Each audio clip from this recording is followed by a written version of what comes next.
So hi friends, இப்போ நம்ம sweet season 2ஓட episode 5 பார்க்க போகிறோம். இதுக்கு முன்னாடி சீசன் 1 போட்டாச்சு. அதுக்கப்புறம் சீசன் 2ல் 4 எபிசோடையும் போட்டிருக்கோம். அதை பார்த்துட்டு வந்தால் தான் உங்களுக்கு இந்த எபிசோட் முடியும். அதனால் முதல்ல அந்த எபிசோடை பார்த்துட்டு வந்துருங்க. போன எபிசோடோட எண்டிங்லேருந்து தான் இந்த எபிசோடை ஸ்டார்ட் பண்ணுறாங்க.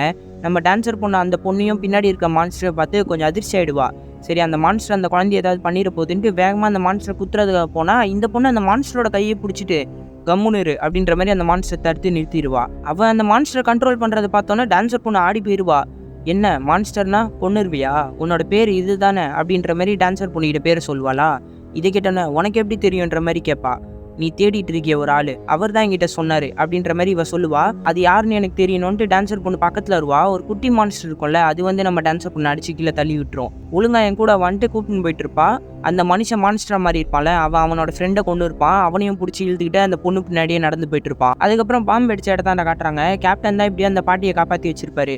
நல்லா ஆரம்பிக்கிறேன், இப்போ நம்ம என்ன பண்ணுறது கேப்டன் கேட்டவுடனே, இவங்களை கூப்பிட்டு போய் தனியாக ஒரு ரூமில் வை. பாம்பு அடிச்ச சத்தம் கேட்டவுடனே எல்லா மான்ஸ்டரும் இந்த பக்கம் தான் வரும். அலாம் சிஸ்டர் ஆன் பண்ணு, எல்லாருமே ரெடியாக சொல்லு அப்படின்ட்டு இவர் டெரராக சொல்லி அமுச்சு விட்ருவாரு.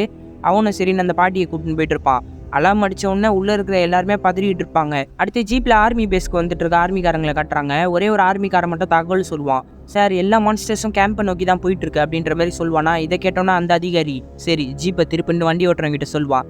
என்ன சார், நம்ம தப்பிக்க போகிறோமா என்னன்ற மாதிரி கேட்பான். திருப்பிடா, நான் யாருன்னு காட்டுறேன் அப்படின்ட்டு அவர் வண்டியை திருப்பி வேற வழியா போயிட்டு இருப்பாரு. போற வழியில ஜீப்ல இருந்து சத்தம் போட்டுக்கிட்டே போவாரு, எல்லா மான்ஸ்டர்ஸையும் இவர் பக்கம் திருப்புறதுக்காக. இந்த பக்கம் கேம்ப்ல இருக்கிற சீஃப் பார்த்தா எல்லா ஆர்மிக்காரங்களையும் பொசிஷன்ல நிறுத்தி மான்ஸ்டர்ஸ் எல்லாம் எங்க இருக்குன்னு பாத்துக்கிட்டு இருப்பாரு. அடுத்து ஜீப்ல இருக்கிற ஆர்மிக்காரங்க ஒரு பெட்ரோல் பங்க் வந்திருப்பாங்க.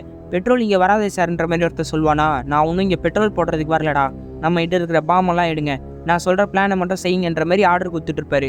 அதுக்கேற்ற மாதிரி இங்கே இருக்கிற உயர் அதிகாரி பைனாகுலரில் பார்த்தா எல்லா மான்ஸ்டர்ஸும் இங்கே வரதை விட்டு அந்த பெட்ரோல் பங்கை நோக்கி போயிட்டு இருக்கோம். இங்கே என்ன நடக்குதுன்னு அவருக்கும் கொஞ்சம் புரிய ஆரம்பிச்சிடும். உடனே இவர் பாம்லாம் ஃபிக்ஸ் பண்ணிட்டு டயரை கொளுத்தி விட்டுருவாரு. அந்த பக்கம் நெருப்பு வரதை பார்த்தோன்னே எல்லா மான்ஸ்டர்ஸும் அந்த இடத்த நோக்கி வந்துட்டு இருக்கோம். ஏகப்பட்ட மான்ஸ்டர்ஸுங்க, எங்கேருந்து தான் வரும் தெரியாது, நிறைய மான்ஸ்டர்ஸ் வரும். இதில் இவர் தான் ஜீப் எடுத்துகிட்டு போயிட்டு இருப்பாரு. இன்னொருத்தவங்க ரிமோட் கண்ட்ரோல் வச்சுட்டு கொஞ்சம் பக்கத்துலேயே இருப்பாங்க அந்த பாம்புக்கு கண்ட்ரோலை யூஸ் பண்ணி வெடிக்க வைக்கிறதுக்காக. நீங்கள் கொஞ்சம் லாங் வந்துக்குங்க, நான் சொல்லும்போது வெடிச்சா மட்டும் போதும் அப்படின்ட்டு உயர் அதிகாரி முன்னாடி போயிட்டு இருப்பாரு. இவங்க எல்லாருமே சமாளிச்சுட்டு இருப்பாங்க மான்ஸ்டரை. அந்த ஹைட்டாக இருக்கிறவன் கத்திக்கிட்டு இருப்பான். கேம்பை நம்ம காப்பாற்றுறோன்ற பேரில் நம்ம செத்துருவோம் போல இருக்கேன்னு பார்த்துட்டு இருப்பானா. உயர் அதிகாரி இது கேட்டோன்னே, நான் சொல்கிறத செய்யுங்க, பாம்பை இப்போ வெடிக்க வைங்க அப்படின்ற மாதிரி சொல்லுவான். ஏன்னா எல்லா மான்ஸ்டர்ஸும் அந்த பெட்ரோல் பங்க் பக்கத்தில் வந்துட்டு இருக்கும். சரி, பாம்பை வெடிக்க வச்சிடலான்னு ரிமோட் கண்ட்ரோல் யூஸ் பண்ணால் ரிமோட் வேலை செய்யாது. சார், சிக்னல் கட் ஆயிடுச்சு சார், வேலை செய்ய மாட்டேங்குதுன்னு சொல்லுவான் பாருங்களேன். இந்த உயர் அதிகாரிக்கு செம்ம டென்ஷன் ஆயிரும். உடனே கன் எடுத்துட்டு ஸ்கோப் போட்டுட்டு நின்றுட்டு இருப்பாரு. வண்டி ஆஃப் பண்ணுறா அப்படின்னோடனே கூட இருக்கிறவன் வண்டி ஆஃப் பண்ணிடுவான். அப்படியே நிதானமாக உத்து பார்த்து கரெக்டாக அந்த பாம்பையை சுடுவாருங்க. அந்த இடமே பிளாஸ்ட் ஆகும், எல்லா மான்ஸ்டர்ஸும் செதறிடும். சரி, இப்போ போகலாமா அப்படின்ட்டு ஜீப் எடுத்துகிட்டு எல்லாருமே கிளம்பி வந்துட்டு இருக்காங்க மான்ஸ்டர்ஸை போட்டு தள்ளிட்டு. இந்த பக்கம் கேம்பில் இருக்க உயர் அதிகாரி இது எல்லாத்தையும் பார்த்துட்டு, நம்ம சேஃப் ஆகிட்டோம், எல்லா மான்ஸ்டர்ஸும் வேறு பக்கம் போயிடுச்சு, நீங்கள் எல்லாருமே உங்கள் வேலையை பாருங்கன்ற மாதிரி சொல்லிட்டு அவரும் உள்ளே போயிடுவார். இந்த பக்கம் இவங்க ஜீப்பில் வர வழியில் பார்த்தா மனநிலை சரியில்லாத பையன் வெளியே சுற்றிட்டு இருப்பான். அவனையும் பார்த்து இந்த ஆர்மிக்காரங்க காப்பாற்றி கூப்பிட்டு வந்துட்டு இருப்பாங்க. அப்புறம் ரெண்டாவது ஆர்மிக்காரனும் வந்துருவார். வந்துட்டு, சார் இங்கே என்ன பிரச்சனை, எப்படி அந்த சத்தம் வந்துச்சுன்ற மாதிரி கேட்பாரு. இங்கே வேலை பார்த்துட்டு இருந்தாங்க ஒருத்தவங்க போய் பாம்பில் காலை வச்சிட்டாங்க, அதை நல்லா டிஃப்யூஸ் பண்ண முடியலன்ற மாதிரி இந்த உயர் அதிகாரி சொல்லுவார். இதை கேட்டோன்னா ரெண்டாவது ஆர்மிக்காரரு, அவங்கள பாதுகாப்பாக பார்த்துக்க வேண்டியது யார், இந்த பிரச்சனை காரணம் யாருன்னொன்னே நம்ம நல்ல ஆர்மிக்காரன் வந்து நின்றுவான்.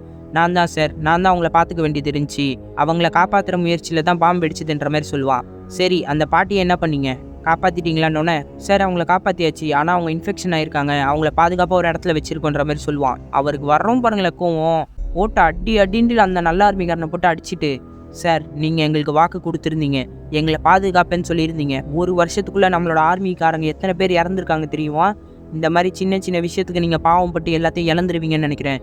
இதுக்கப்புறம் நான் சும்மா இருக்க மாட்டேன், என்னோட டீமை நான் பார்த்துக்கிறேன், உங்களால் இந்த கேம்பை காப்பாற்ற முடிஞ்சா காப்பாற்றிக்கிங்க அப்படின்ட்டு கோவமாக பேசிட்டு உள்ளே நடந்து போயிடுவார். அடுத்து கூட இருக்கிற ஆர்மிக்காரங்களாம் இந்த உயர் அதிகாரியை பார்த்து, சார் இன்னொரு ஆர்மிக்கார் இங்கே வந்தாரான்ற மாதிரி அந்த ஓடி போன ஆர்மிக்காரனோட பேரை சொல்லி கேட்பாங்க. என்ன, அவன் உங்கள் கூட தானே போனா, இங்கே வரலையன்ற மாதிரி சொல்லுவான். சார், போன இடத்துல அவர் மிஸ் ஆகிட்டாரு, ஆனால் இந்த பையன் தான் வெளியே கிடச்சா, இவனை நாங்கள் கூப்பிட்டு வந்திருக்கோன்ற மாதிரி அந்த மனநிலை சரியில்லை அந்த பையனை காட்டுவாங்க.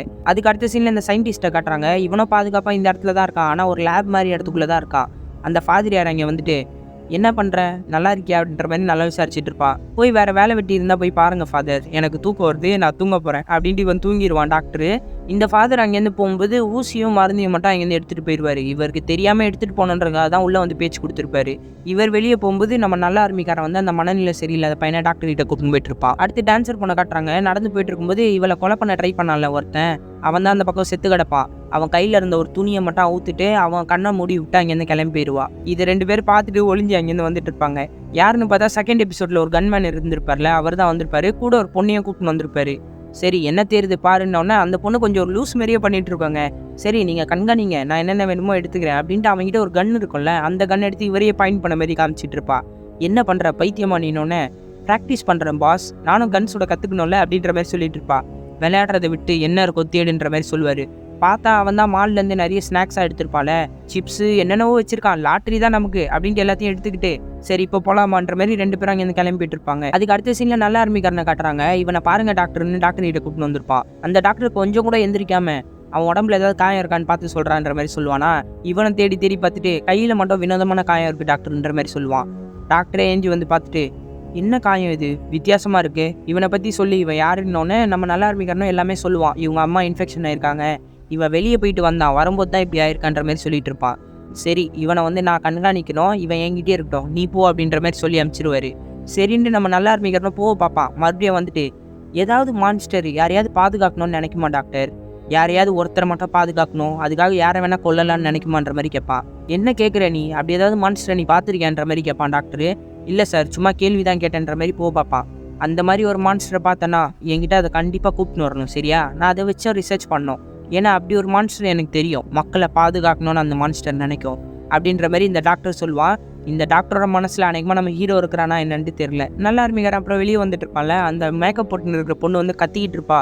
லூசாடா நீ, நான் தான் சொன்னல போவாத நீ என் பேச்சையும் மீறி போயிருந்தல, உனக்கு என்ன ஆச்சு, முகத்தெல்லாம் அடிபட்டிருக்கு, உனக்கு ஏதாவது ஆயிருந்தால் நான் உயிர் வாழ்ந்துருக்க மாட்டேன், செத்துருப்பேன்ற மாதிரி சொல்லி அழுதுகிட்டு இருப்பா. எனக்கு எதாவது ஆனால் நீயே சாகணுன்ற மாதிரி கொஞ்சம் டியூப்லைட் மாதிரி எவனோ பேசிகிட்டு இருப்பா.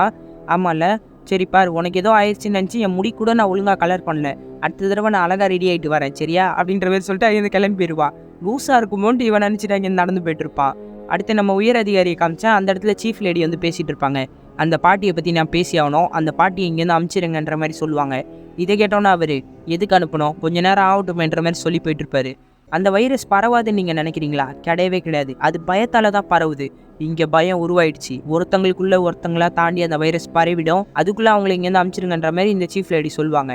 முடியாது, மக்களுக்குள்ள ஒரு நம்பிக்கை வரணும், இங்கே இருக்கிறவங்களுக்கு வைரஸ் அட்டாக் ஆனாலும் நம்ம பாதுகாப்புன்ற ஒரு நம்பிக்கை இருக்கணுன்ற மாதிரி இந்த சீஃப் சொல்லிட்டு இருப்பாரு. இதை கேட்டோன்னா அந்த சீஃப் லேடி இங்கே ஏதாவது பிரச்சனை ஆச்சுன்னா அதுக்கு முழுசாக நீங்கள் தான் தலைமை தாங்கணும், அதுக்கு மட்டும் நீங்கள் ரெடியாக இருந்துக்குங்க அப்படின்ற மாதிரி கோவமாக பேசிட்டு அங்கேருந்து கிளம்பி போயிடுவாங்க.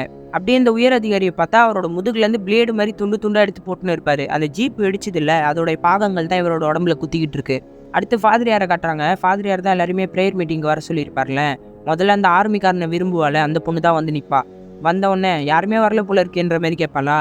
யாரும் வரலதா, உனக்காக நான் ஒரு பொருள் வச்சிருக்கேன்ட்டு ஊசியாக அந்த மருந்தையும் எடுத்து கொடுப்பான். எனக்கு இது தேவையில்லை அப்படின்ற மாதிரி அந்த பொண்ணு சொல்வா. இந்த மருந்து போட்டாலும் நான் குணமாக மாட்டேன்ற மாதிரி சொல்வா. இது ஆன்டிபயோட்டிக் தான், நீ இதை எடுத்துக்க, உன்னுடைய உடம்பு கொஞ்சமாவது சரியாகுன்ற மாதிரி ஃபாதரியார் சொல்லிட்டு இருப்பாரு. அப்போ நிறைய பேர் உள்ளே வர மாதிரி சத்தம் கேட்கும். உடனே அந்த மருந்தை பொண்ணுகிட்ட கொடுத்துட்டு எல்லாருமே உள்ளே வர வச்சுக்கிட்டு இருப்பாரு. அந்த பொண்ணு வெளியே கிளம்பிடுவா. அப்புறம் எப்போ பார்த்தாலும் மேக்கப் போட்டுனே இருப்பாள் ஒரு பொண்ணு. அந்த பொண்ணோட ஃப்ரெண்டு வந்து அவளோட ட்ரெஸ் எடுத்து பார்த்துக்கிட்டு இருப்பா, ஏதாவது ஒன்று போட்டுன்னு போகலாமான்ட்டு. அவள் வந்தோன்னே கத்துவா, நான் இதை டேட்டிங்காக போட்டுன்னு போகலான்னு வச்சிருந்தேன், என்னோட ட்ரெஸ்ஸை அழுக்கு பண்ணிவிடுவா போல இருக்கேன்னு கத்திட்டு இருப்பாளா. இவன் என்ன சரியான பைத்தியமாக இருக்கான்ற மாதிரி இந்த பொண்ணு கொஞ்சம் கோவப்பட்டு இருப்பா. இந்த பொண்ணு வந்து வரைவாப்புல இருக்கு, ஒரு படம் வரைஞ்சி வச்சிருப்பா. அதை அந்த மேக்கப் பொண்ணு பார்த்துட்டு யாரோட ஃபோட்டோ இது அப்படின்ட்டு ஊற்று பார்த்துட்டு இருப்பா. இவ்வளோ பிடுங்க பாப்பா, பார்த்தா அந்த ஃபாதரியாரோட ஃபோட்டோ தான் இருக்கும். என்ன நீ அந்த ஃபாதரியாரை விரும்புறியா என்ன, அவரோட ஃபோட்டோ வரைஞ்சி வச்சிருக்க அப்படின்ற மாதிரி கேட்பாளா. எனக்கு தெரியல, அன்றைக்குமா நான் விரும்புகிறேன்னு தான் நினைக்கிறேன்னு ஃப்ரெண்டு சொன்னோன்னே சரி அப்போ என் கூட வந்துட்டு அந்த மேக்கப் போடுற பொண்ணு அந்த பொண்ணை பிடிச்சி இழுத்துட்டு போயிட்டு இருப்பா. அடுத்து இங்கே ப்ரேயர் மீட்டிங் நடக்கிற இடத்தாண்ட காமிச்சா யாருமே ப்ரேயர் பண்ணல, எல்லாருமே அவங்க மனசுக்குள்ளே இருக்கிற பாரத்தை இறக்கி வைக்கணுன்ட்டு துக்கமான விஷயங்கள் எல்லாம் சொல்லி பேசிகிட்டு இருப்பாங்க. அந்த இடத்துல மேக்கப் போடுற பொண்ணு அவளோட ஃப்ரெண்டை கூப்பிட்டு வந்து உட்கார வச்சிருவா. எல்லாருமே அவங்களோட துக்கங்களை சொன்னோன்னே நான் ஏஞ்சி போகிறேன்ற மாதிரி ஃபாதர் போக பார்ப்பாரு. உடனே அந்த மேக்கப் போடுற பொண்ணோட ஃப்ரெண்டு வந்து நான் அவங்கள விரும்புகிறேன்ட்டு எல்லாரும் முன்னாடியே சொல்லிடுவா. இதை கேட்டோன்னே எல்லாருமே சிரிச்சுக்கிட்டு வாழ்த்துக்கள் ஃபாதர் அப்படின்ட்டு கிளம்பி போயிடுவாங்க. அப்புறம் அந்த சின்ன பையனோட அம்மா மட்டும் ஃபாதர் எனக்கு ஒரு உதவி பண்ணுறீங்களா, அந்த மனநிலை சரியில்லாத பையனோட அம்மாவை உங்களால் போய் பார்த்துட்டு வர முடியுமா, ஏன்னா அவங்க ரொம்ப பாவம், உங்களால் மட்டும்தான் வெளியே போயிட்டு வர முடியும், யாருமே உங்களுக்கு கேள்வி கேட்க மாட்டாங்கன்ற மாதிரி சொல்லி பார்ப்பாங்க. சரி நான் ட்ரை பண்ணுறேன்ட்டு அந்த ஃபாதரை சொல்லுவார். இந்த பக்கம் 2வது சீஃப் வந்து முதல் உயர் அதிகாரியை பார்க்க வந்திருப்பாரு. சார், மிஸ் ஆன ஒரு ஆர்மிக்காரனை நான் தேட போகிறேன்ற மாதிரி சொல்லி பார்ப்பாரு. இவர் ஒத்துக்கவே மாட்டார். ஒரே ஒருத்தரை தேடி போய் இங்கே இருக்கிற ஆர்மிக்காரங்களை நீ பணையம் வைக்க போறியா, அது போவானான்ற மாதிரி சொல்லுவான். இதை கேட்டோன்னே 2வது ஆர்மிக்காரனும் டென்ஷன் ஆவான். நீங்கள் மட்டும் ஒரே ஒரு பாட்டியை காப்பாற்றுறதுக்காக இந்த கேம்பியை பணையம் வச்சிங்கல்ல, எனக்கு என்னோட சோல்ஜர் தான் முக்கியம், நான் அவனை காப்பாற்றி அவனன்ற மாதிரி கோவப்படுவான்.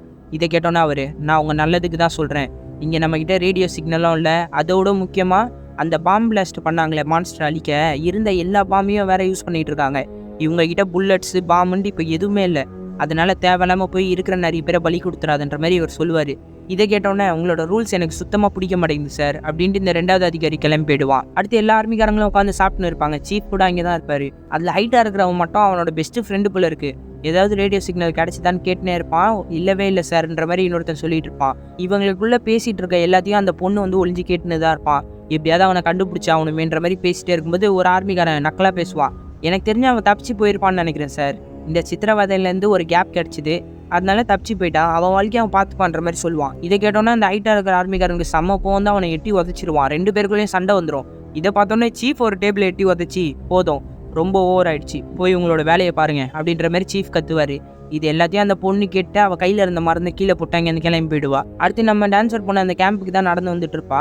அந்த சின்ன பையன் ஒருத்தன் இருப்பான்ல, அவங்ககிட்ட ஒரு பால் இருக்கும். அண்ணன் தம்பிங்க 2 பேர் அவங்ககிட்ட இருந்து பாலை பிடுங்கிறதுக்காக வருவாங்க. நான் தர மாட்டேன்ற மாதிரி அந்த சின்ன பையன் முறைச்சிட்டு இருப்பான். உடனே மூக்கிலேயே குத்தி ரத்தம் வர வச்சிருவாங்க அந்த பையனுக்கு. அந்த பையனுக்கு ரொம்ப கோவம் வந்துடும். உடனே ஒருத்தனை தள்ளி விட்டு இன்னொருத்தனை போட்டு அடின்னு அடிப்பான். அந்த இடத்துக்கு டான்ஸர் பொண்ணு தான் வந்து அந்த பையனை சமாளித்து மிச்ச 2 பசங்களையும் ஓட விட்டுருவா.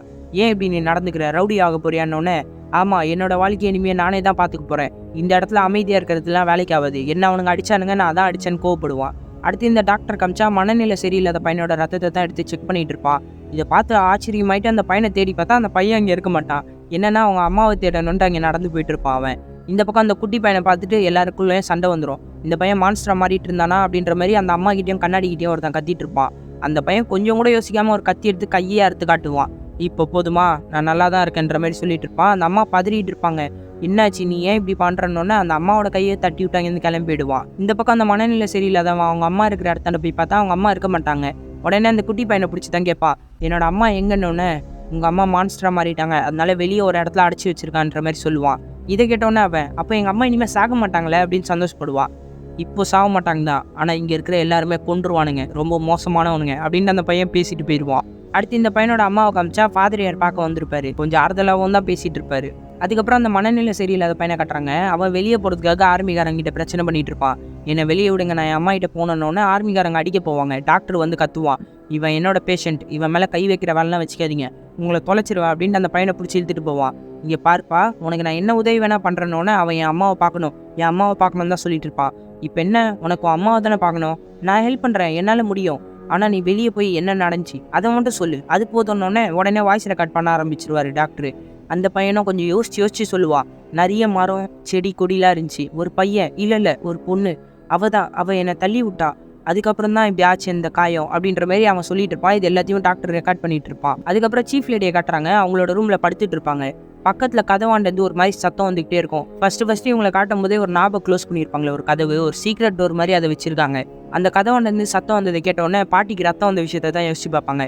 இதுக்கப்புறம் நம்ம பொறுமையாக இருக்கக்கூடாதுன்னு அந்த பாட்டிக்கிட்ட போய் பேசுவாங்க.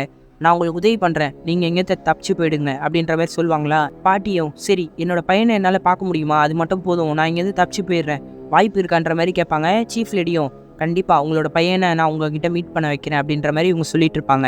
இந்த பக்கம் 2வது ஆர்மிக்காரர் அவரோட ரூமில் எல்லாரோட பேரையும் எழுதி வச்சு அடிச்சிட்டு இருப்பாரு. இன்னொரு ஆர்மிக்காரர் அவர்கிட்ட வந்து, நான் உங்ககிட்ட ஒரு விஷயத்த சொல்லணும், அந்த ஆர்மிக்காரரை பற்றி ஒரு விஷயம் தெரிஞ்சிருக்குன்ட்டு அவன் ஒரு பொண்ணை லவ் பண்ணுறான்ற விஷயத்த சொல்லுவார். என்ன சொல்கிற, அந்த பொண்ணுக்கு என்ன ஆச்சுன்னொன்னே, அந்த பொண்ணுக்கு ஒரு நோய் இருக்குது, அவளுக்கு மருந்து கொண்டு வரதுக்கு தான் அவன் போயிருக்கான், கண்டிப்பாக மெடிக்கல் ஷாப்பு அந்த மாதிரி ஏதாவது ஒரு இடத்துக்கு தான் போயிருப்பான் அப்படின்ற மாதிரி இவர் சொல்லிட்டு இருப்பாரா. அப்போது அந்த பொண்ணு எங்கே இருக்கா அப்படின்ற மாதிரி தான் இவர் கேட்பாரு. அடுத்த சீனில் பார்த்தா இந்த பொண்ணு சாவறதுக்கு முடிவு பண்ணிட்டாப்புல இருக்கு. கழுத்தில் கயிறை போட்டு சூசைட் அட்டம் பண்ணிடுவா. கழுத்தில் போட்டு கயிறு நெரிச்சிட்டு ரொம்ப கஷ்டப்பட்டு இருப்பா. இந்த பக்கம் டான்ஸர் பொண்ணு முதல்ல அவளை தாண்டி போயிடுவா கண்டுக்காம. அப்புறம் மனசு கேட்காம கத்தி எடுத்து கயிறு அறுத்துட்டு போயிடுவா. என்னை எதுக்கு காப்பாற்றின அப்படின்ற மாதிரி கோவப்படுவாளா. யார் செத்தாலும் அந்த இடத்துல நான் இருந்தால் நான் தான் காரணம்ன்றுவானுங்க, அதனால் நீ செத்து அதுக்கும் என்ன காரணமாக்கிறாதுன்ற மாதிரி சொல்லுவாளா. என்னை உன்னால் தடுக்க முடியாதுன்னு அந்த பொண்ணு சொல்லுவா. உன்னை தடுக்கணும்லாம் என்னோட ஆசை இல்லை, நான் இல்லாத இடமா போய் சாவு, சாவறதுக்கு முன்னாடி கொஞ்சம் சாப்பிட்டுட்டு சாவுன்ட்டு டின்ல கொஞ்சம் சாப்பாடு வச்சுட்டு கிளம்பிடுவா. டான்சர் பொண்ணு எங்கே போகிறான்னு பார்த்தா எல்லாரோட ஞாபகார்த்தமாக ஏதாவது ஒரு பொருள் இறந்து போனவங்களது ஒரு இடத்துல வச்சிருப்பாங்க போல இருக்கு.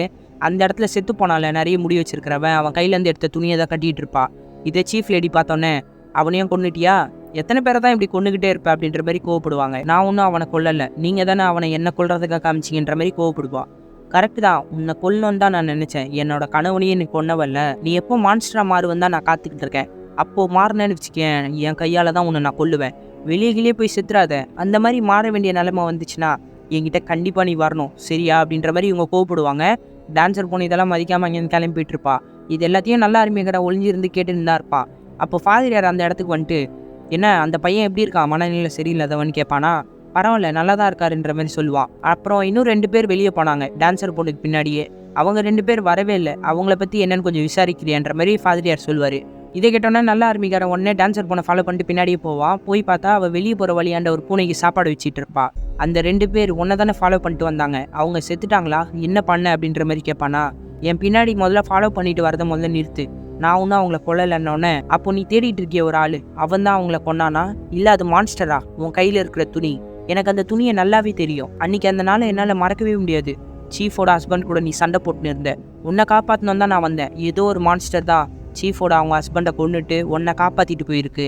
யாரால் அப்படி பண்ண முடியும், அது மனுஷனா இல்லை மான்ஸ்டரா அப்படின்ற மாதிரி இவன் துருவி கேட்டு இருப்பான். இந்த மாதிரி தேவையில்லாத கேள்வியெல்லாம் கேட்டு இருந்தேன்னா உடனே நான் கொண்டுருவேன்டான்ற மாதிரி கோவப்படுவா. இந்த மாதிரி இவங்க 2 பேரும் பேசிகிட்டே இருக்கும்போது மான்ஸ்டரை கண்ட்ரோல் பண்ணிட்டு இருக்க அந்த பொண்ணு அந்த பக்கம் வந்து நின்றுவா.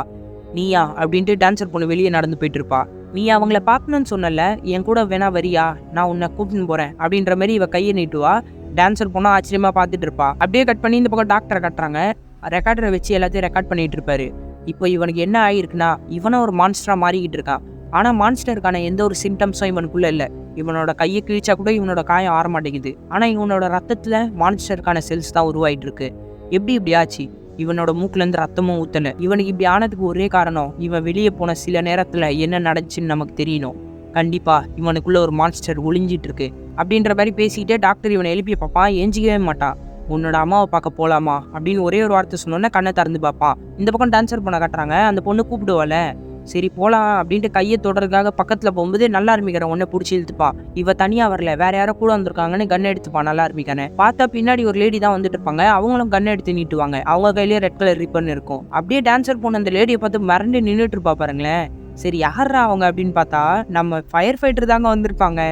நீங்கள் இன்னும் சாவலியா, உயிரோட தான் இருக்கீங்களா அப்படின்னு அந்த ஃபயர் ஃபைட்டரை பார்த்து இவ அதிர்ச்சியாக நிற்கிறா. இதோட சீசன் 2 எபிசோட் 5 முடிச்சுட்டாங்க. இதுக்கப்புறம் என்ன ஆக போகுதுன்றது அடுத்த எபிசோடில் பார்க்கலாம். இன்னும் நம்ம சேனலை சப்ஸ்கிரைப் பண்ணாமல் யாராவது பார்த்துட்டு இருந்தீங்கன்னா சப்ஸ்கிரைப் பண்ணிக்கோங்க. சோஷியல் மீடியாவில் நம்மளை ஃபாலோ பண்ணாதவங்க டிஸ்கிரிப்ஷனில் லிங்க் கொடுத்துருக்கா, அதை யூஸ் பண்ணி ஃபாலோ பண்ணிக்கோங்க. தேங்க்யூ.